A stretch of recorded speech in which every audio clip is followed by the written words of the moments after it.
I never thought a day like this would come.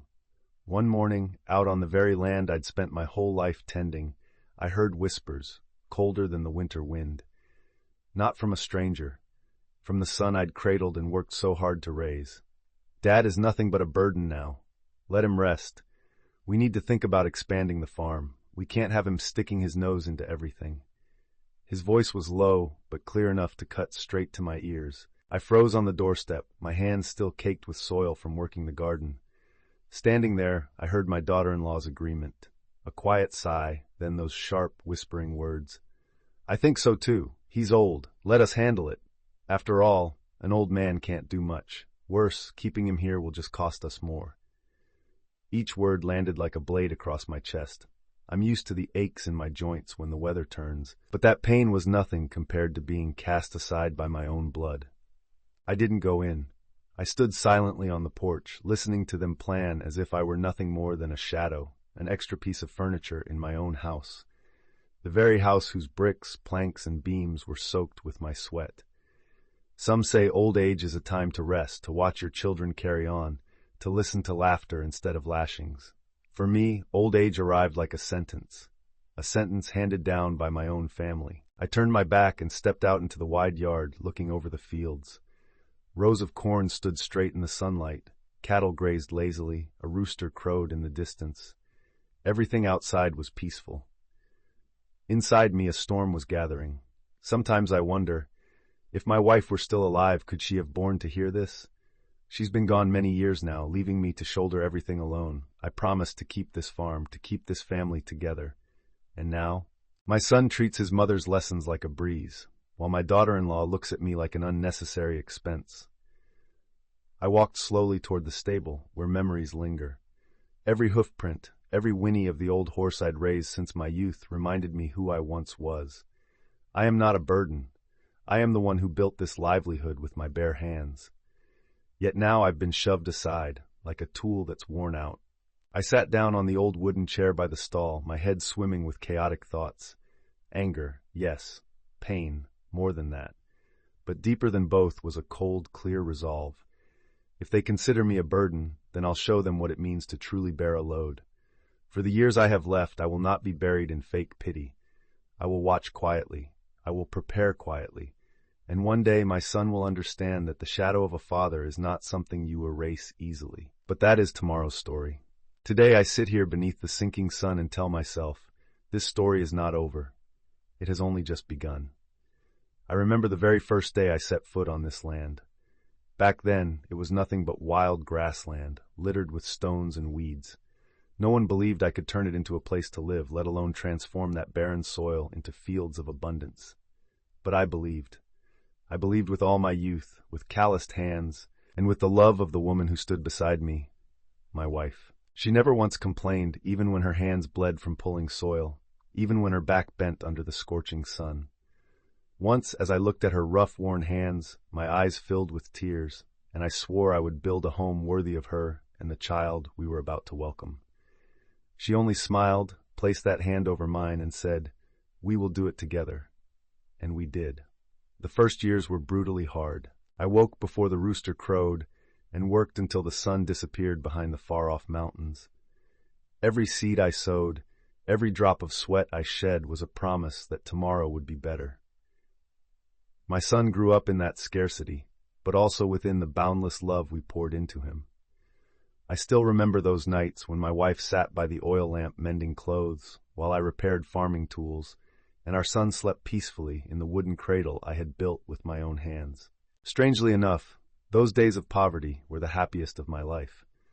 When the harvests began to prosper, we saved every coin to send our son to school. I wanted him to have the chance to escape the mud and hardship his parents had endured. Every bit of profit from the crops I never kept for myself.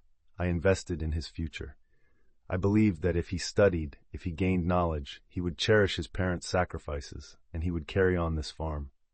But life rarely goes as one hopes. When my wife fell ill, everything seemed to collapse.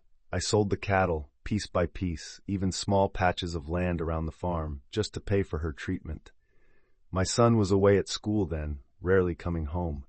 I didn't blame him, because I wanted him to focus on his future. But my wife was different. She often gazed out the door, waiting for his silhouette to return. On her final day, her frail hand gripped mine tightly as she whispered, "Take care for our son. Don't let him forget his roots." I nodded, tears soaking the pillow. Yet perhaps that very promise became the heaviest burden of my life. After she passed, I buried myself in work, as though labor could fill the void in my heart. I rebuilt the barns, expanded the fields, bought more machinery. I did it all, not for myself, but for my son, the only heir. And then he returned, after years of study and success. At first I was so proud. I thought, at last, everything I had done was worth it. He would continue, he would cherish, he would preserve what his mother once held dear. But little by little I realized something else. To him, this land was no longer home. He saw the farm as merchandise, as a means of profit. He talked about loans, about expansion, about applying this or that method to maximize earnings. I didn't oppose him. I thought it was the hunger of youth, ambition burning bright. But every time he spoke, I felt my wife's memory fading further into the shadows. My son no longer looked at this land with love, but with calculation. And when he married, that calculation sharpened. My daughter-in-law was graceful, sweet-tongued, but in those bright eyes there was always a cold glimmer, a glimmer of someone who only valued gain.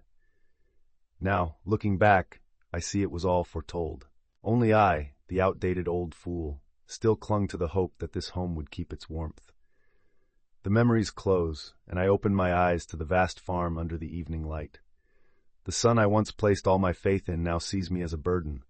The woman I once loved with all my heart remains only in an old photograph on the wall. And I, after everything, still hold on to one final anchor, my dignity. The days that followed, the atmosphere in the house grew heavier.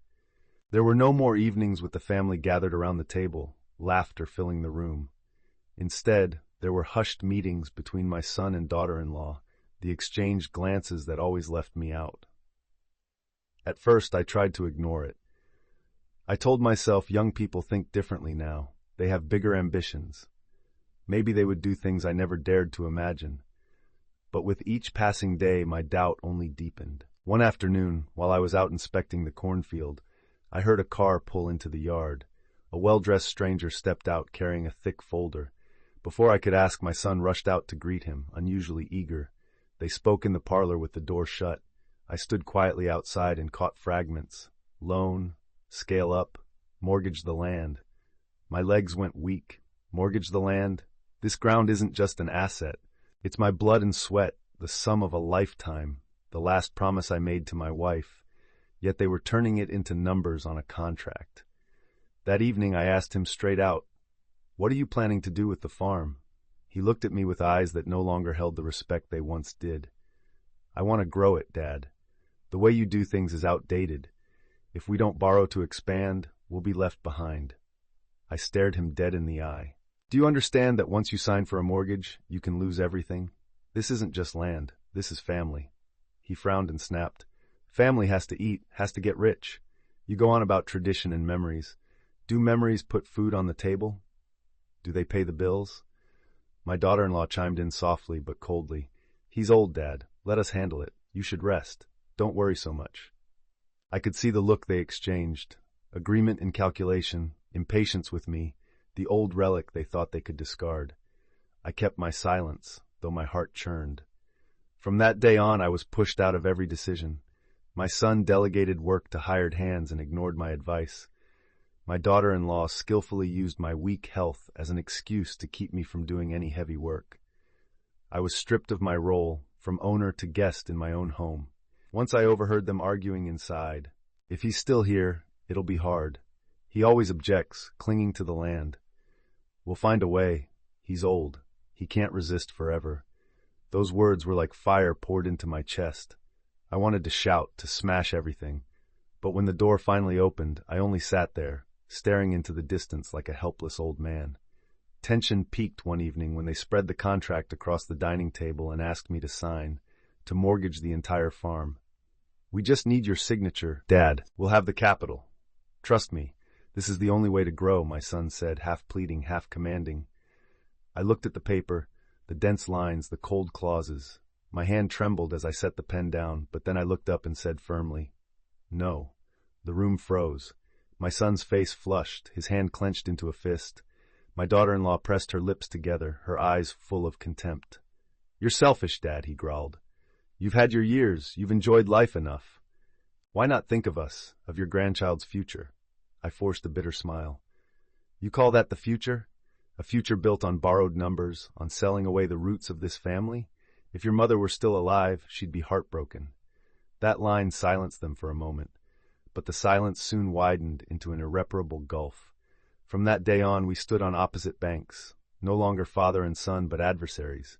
Deep inside me, a quiet resolve took shape. If they saw me as a burden, if they wanted to remove me from the picture, then I would let them taste the cost of their greed. After that night, nothing in the house was the same. No one greeted me when I entered the dining room. Meals had lost their taste, replaced by the dry clink of plates and cutlery. My son looked at me like a thorn in his side. My daughter-in-law still acted polite, but her eyes had changed, calculated and impatient. One morning I heard my son on the phone on the porch. "He won't sign, but it's fine. I'll find a way. It's only a matter of time." Those words struck like the final blade severing the last bond between me and them. I quietly went inside and shut the door. Sitting and staring at the battered suitcase, my companion for so many years, I knew the moment had come. That night I packed a few sets of clothes, papers, the things necessary for a stripped-down life. Before I left, I put an envelope on the table containing the original land title, though I had already completed the transfer paperwork in my name earlier. They thought they held everything, but it all still belonged to me. I left in silence. No farewells, no turning back. Only the dim yellow light spilling from the doorway of what had once been a home, now turned into a cold little hell. In the months that followed, I rented a small room on the outskirts. Life was simple, but at least I could breathe freely and remember my wife and the old days. I knew I was old and my health was failing, but what hurt most was not age, it was the betrayal by my own children. News found me soon enough. The house began to sink into debt. The loan they'd rushed to sign with an outside lender quickly came due. Without the land title and without my guarantee, they could only cope by selling off herds and small plots of fields. But greed's appetite would not be satisfied. One rainy afternoon I got a call from an unknown number. My son's voice trembled in the receiver. "Dad, can you help us one more time? Just this once. If not, we'll lose everything." I stayed silent for a long time. My old heart tightened, but my reason had hardened. I remembered the words he once spat at me. "You're selfish. You've had enough." So this, then, was the result of the generosity they demanded. I answered with a single, short sentence, "Look after yourselves." Then I hung up. That night I lay on the rickety bed and let the tears fall inward. Not out of pity, but at the sorrow of a family destroyed by greed and ingratitude.